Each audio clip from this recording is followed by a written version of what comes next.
how should sales and marketing teams like kind of work together in a demand gen team setup? So I know you talked about MQLs, SQL, sales, and everything feels like a one long process. But if you could just talk about it, how do these teams intertwine with each other, marketing, sales, and demand gen in B2B? Because in B2C, we usually hear only about sales and marketing. Demand gen is something which is very unique to B2B setups. So if you could just elaborate more about these three different teams and how they work together. Sure, absolutely. So I think I would talk mostly about sales and marketing, demand gen and sales, right? So I think beat any org, right? Always assume that between sales and demand gen, there's going to be some friction. You know why?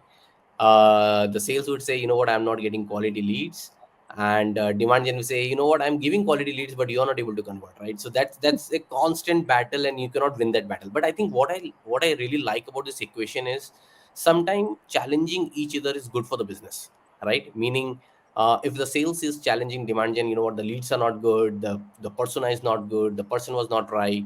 It's actually a learning curve for the BDR or the SDR. You know what kind of people I should go after. And always remember that sales guys are the one who are selling, right? So they have a lot more domain knowledge, so they can tell you a lot more about the knowledge, right, in general, about the person, persona, whatever.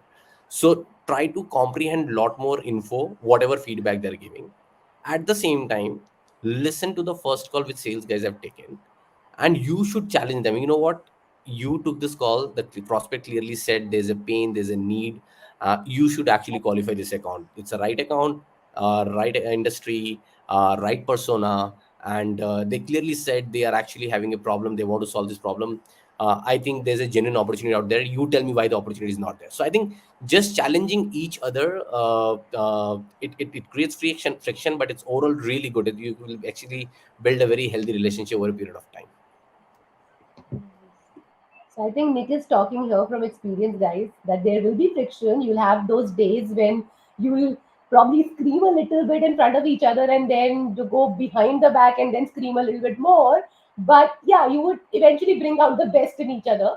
So of course, you guys work in sync. Sales guys listen to what they're saying. And I think sales would also, like Nick very clearly said, would learn a lot from demand gen guys that, hey, these are the right accounts. If you say the right things, they will convert because they are looking for a solution, because that's their job.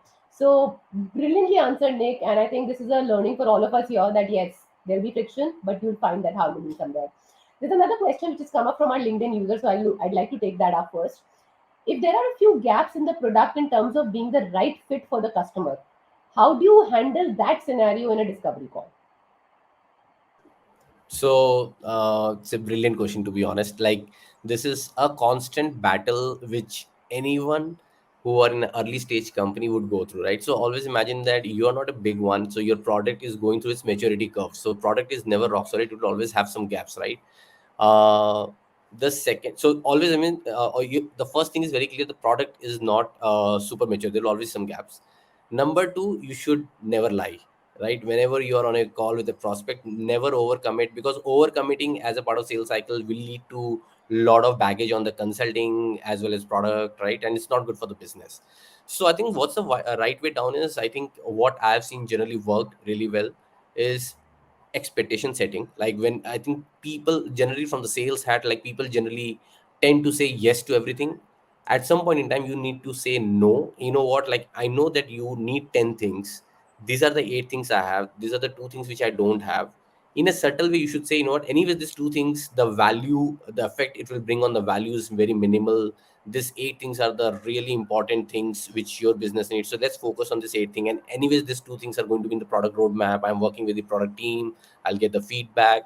You need to just turn around, bring the focus back on where your strength is. And you can only do that if you have asked right questions in the discovery call. If you don't know their business, if you don't know the challenge, then you won't be able to navigate this conversation, right? So always try to bring the conversation around what the strength of your product is. They will always go here and there. You need to bring it back to the strength point of your product. What an amazing answer. And I think it is extremely important. I think even if the product becomes really big, there will still be something that the client is looking for that eventually you will have to say, and like whoever has asked that question, please make a note of this beautiful point that I really love that Nick made, that it's in the product roadmap. Now you don't have to go and sit with them and discuss the product roadmap. As far as it's in the product roadmap, the client's happy. And then let's talk about what we already have, which we are solving for you, and which is your real genuine pain point. So your 80% of the problems are already taken care of, and the remaining 20% of the problems, and way more than that, is there in the product roadmap, which is getting built sprint by sprint. So I love this word sprint. I use that a lot. So yeah, I just wanted to say. So thank you so much, Nick. This is an amazing answer. We are overshooting on time, but still there is a question that we really want to talk about. We talked about building a demand gen team, and I think essentially a very big part of it is hiring, and something that you have done a lot. We talked about the number 200 guys for the people who folks who've been with us from the start in this LinkedIn live. Nick has seen high radius from a 4 5 member team to like a 200 150 200 member team. So how do you really do that hiring? And what are the right questions to ask? How do you select that right candidate? Okay, again, so when it comes to hiring, for us, like at least for the SDR, BDR hiring, or even the pod leads or the leads or the managers which we are hiring, I think the number one thing which we kind of look for is, can this guy or then this person hustle, right? Because if you are not ready to hustle, sorry, Demgen is not for you. Demand gen is not for you. It's not a piece of cake, to be honest. It's a very tough job. It's sometimes could even become a thankless job, though it's very strategic, right? So it's all about rejection. 200 calls, only one call will land, and that you don't know if it will land up into discovery call. Even if you do the discovery call, will it land into a sales opportunity or not? It's, you never know. So all you can do is, you cannot control outcome, you can control the input, right? So keep doing calls, keep doing emails, keep doing LinkedIn's, do your thorough research, right? So hustle, which in turn I'll tie up to grit, like very high grit, and the folks who are ready to hustle. And you should be able to figure this out in an interview process. Look at their track record. If someone Hmm. who's hopping the job every 1 year, you know what, like you couldn't face the tough situation or whatever, right? So look at like from which background they're coming, how did they evolve in their career. The third thing is people who generally talk a lot about numbers. Hey, this was my conversion percentage, this is what I did. Don't think that they're boasting, like they have done it, so that's why they're talking about it, right? And some people who are hustlers, who have really done the work, they don't give surface answer, like they really go in the deep and they give you all the nuances, right? Obviously the second is, a lot of companies are trying to crack into North America market, so you need to have good communication skill. But I want to emphasize the fact that when I say good communication, you didn't need to have a slang, American slang or American accent, right? If you have a loud, clear and plain English, which you can effectively communicate over a phone call, you are done. Like that's all you need. You don't need any accent for making a call to an American or European prospect, right?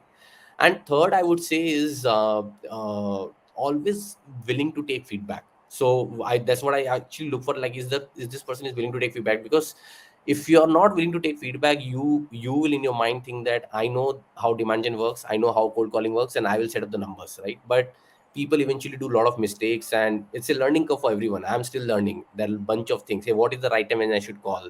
Hey, when I hit the borderline number, what is the right way to navigate to the right person? There are multiple learnings which you can go through. So I think when I'm hiring a people, I'm looking for the energy, hustle, great communication, and willingness to, is this person coachable or will take the feedback or not.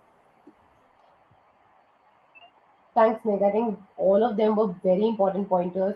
And couple of things, guys, to make note of are the things that Nick said, that look for guys who are talking about numbers. I think that's a very interesting one. And we have this habit, and I'm glad that Nick, you mentioned this point, that we have this habit of saying, Acha, he's boasting. This is like the basic tactic that you're taught in interviews, that you're supposed to talk about numbers.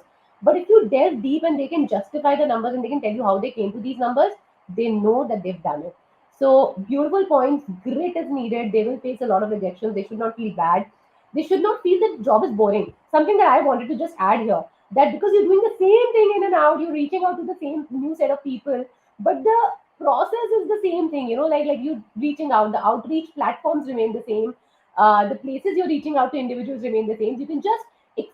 But you can definitely experiment. So you should not be bored of doing the same thing. You should rather find new amazing creative ways to kind of like experiment and reach out to people and get those conversions in. So thank you, Nick. And one, so like we've already like short like taken more time than what we asked you to give us. So one last question I want to ask you, and then I'll ask a fun question also. So two questions. So my last question to you is, can you share an instance from your experience wherein in this building process you build demand gen teams and you're trying to solve for this problem, and it's something which you're very passionate about, a very big learning, a personal experience that you would want to talk about and leave us with a story or some anecdote. So I think learning, in terms of learning, I think my biggest learning, and I'm saying, see, I'm still not the perfect. I'm still learning in the current org, and there are a bunch of things I need to. So you're never perfect, but I think one of the biggest learning which I have actually gone through is don't try to do too many things at a time, right? So when you have a specific goal in front of you, what people used to do, hey, you know what, like, let me run the outbound motion, let me run the inbound motion, let me also do the email campaign, hey, let me send some nice gift in their corporate headquarters, so that, so I think what happens is a lot of time people get caught up in a lot of noise. Hey, I will do this 10 things to generate the lead, versus I will just pick those three things and try to generate the lead. And how will I drill down to those three things where I will put 80% of my energy? First is, what is the cost per sales qualified opportunity? Obviously, because money is everything. So how much money you're spending to generate one sales qualified opportunity? Hey, is this scalable? Meaning sending corporate gifts to their headquarter to sending 10,000 emails. You can realize, right, which is scalable in a cost effective manner. So which is cost effective and which is one channel where you can improvise a lot, like meaning if you get a feedback from product, you know what, your messaging is not right, I can quickly change my messaging, right? So first and foremost, don't try to change too many things.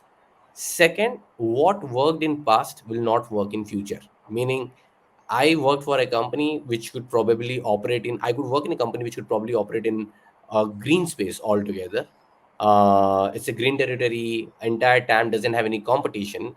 To I can work for SAP or Oracle, which is a complete red space, and I'm trying to sell an ERP where everyone has an ERP, right? So the Demgen technique in a greenfield market to a Demgen strategy in a redfield market is completely different. So what worked in past, in your previous experience or in previous organization, will not work in your current or will not work in future. So you have to constantly evolve yourself. So I think these are the two learnings I would say people should always keep in the back of their mind.